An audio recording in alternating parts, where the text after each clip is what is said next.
What? You think whatever it is you're gonna do is gonna make a difference? This'll end up just like before!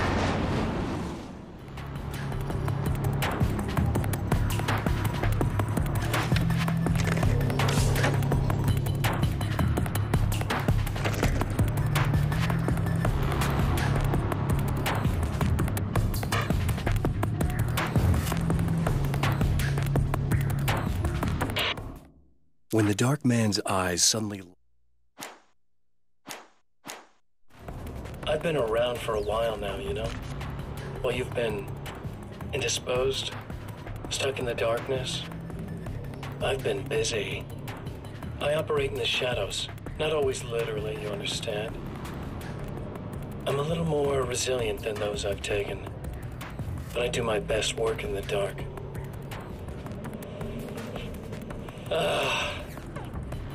And there's so much darkness out there that goes deep. And the things that live in it are fast, big bastards. They don't mind getting a little bit of elbow room. All that chaos and madness, it doesn't really do that much down there. It's like pouring a glass of water into the ocean, right? But up here, yeah, you can really make an impact. All they need is someone to bring them all the way through. But first, I had to take care of you. You party pooper. You're stuck in an eternal cycle now. The sun's never coming up for you. Everything else, do my thing, getting a bit of quality time with Alice. That's a little something for me. And I deserve it.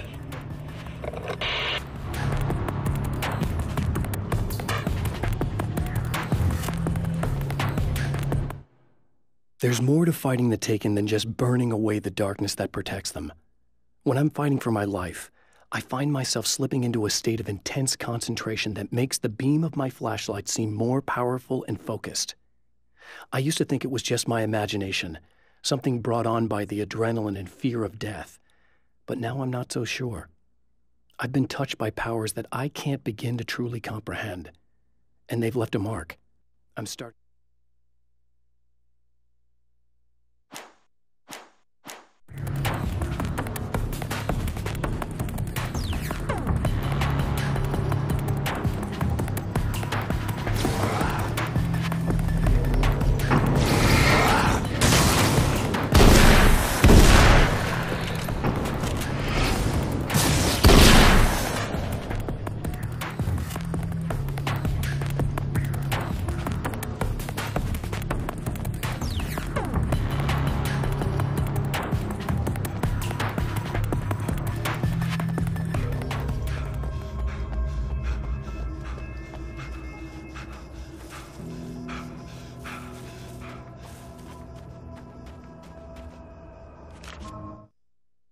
I held the film canister in my hands. I saw her name written across it in big letters, followed by the title. It was a time capsule, moments snatched from times gone by, from a past that I hoped could also be our future. It was my salvation, our chance to be together. A tin can with a bit of magic in it that she didn't even know about, something I could put to good use. There were only moments left before I had to face him.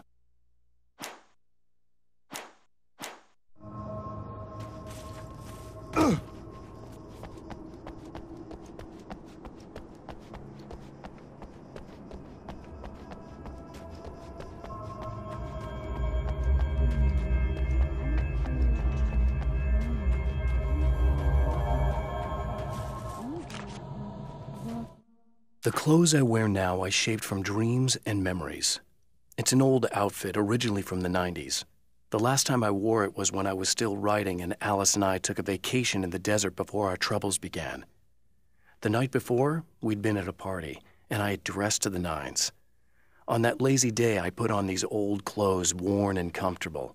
Alice made a joke about grunge. I felt a little embarrassed, but I stuck with them. We were very happy. I'm sheathed in good memories to remind myself of what is at stake.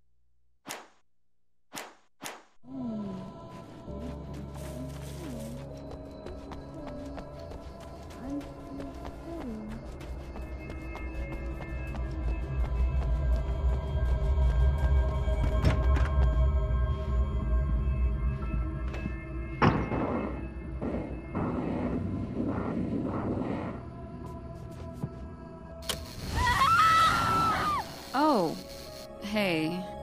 I'm hoping I can put an end to this now. You'd better. I really don't want that to happen to me again. It's like somebody vomited in my brain, like a sleazy movie that keeps looping in my head. I'll stop this, I swear. You know the part that's really screwed up? If you mess it up, it'll just keep happening forever, right? I don't think I can deal with that. Don't think about that. I don't think of anything but. Hey, afterwards, when all this is done, look me up. This thing, I can probably help you deal with it. I don't know. It's almost like I'm not even in the same world anymore. Everything's just weird now. Yeah, I know. A lot of that'll pass with time, but being touched by the darkness, it's rough on you. It's a lot to process, and I just don't want you to get completely screwed up by this. Might be a little late for that, to be honest. Yeah, well, there's degrees. At least you're not at a point where you go around picking fights with people over not changing their light bulbs often enough. What? Never mind. All I'm saying is, you're not alone with this. And anyway, you're friends with Alice, so, you know, any friend of hers. Thank you.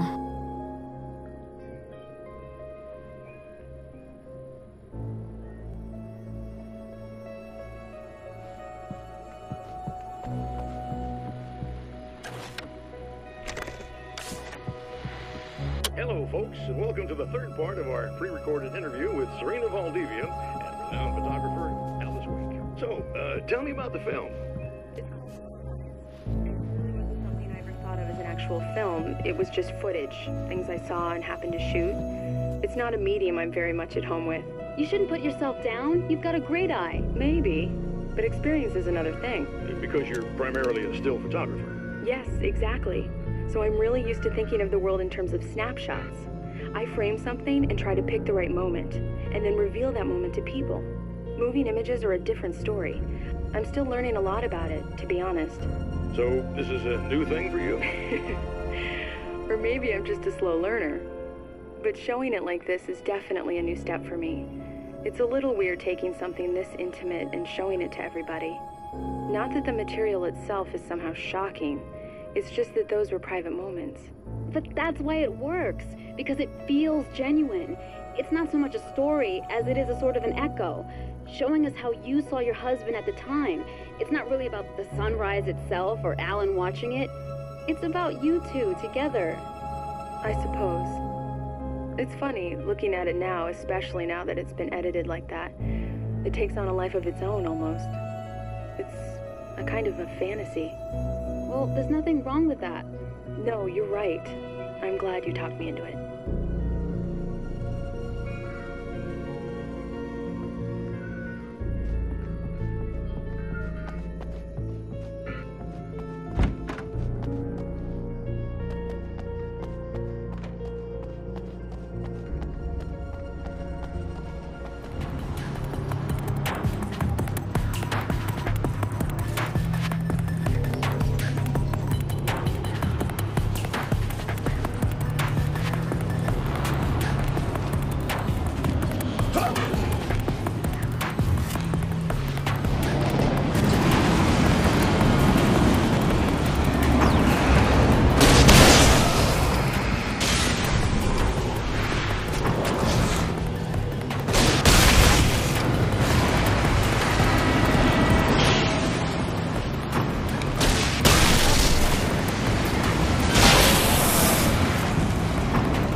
Again, the champion of light enters the final trap.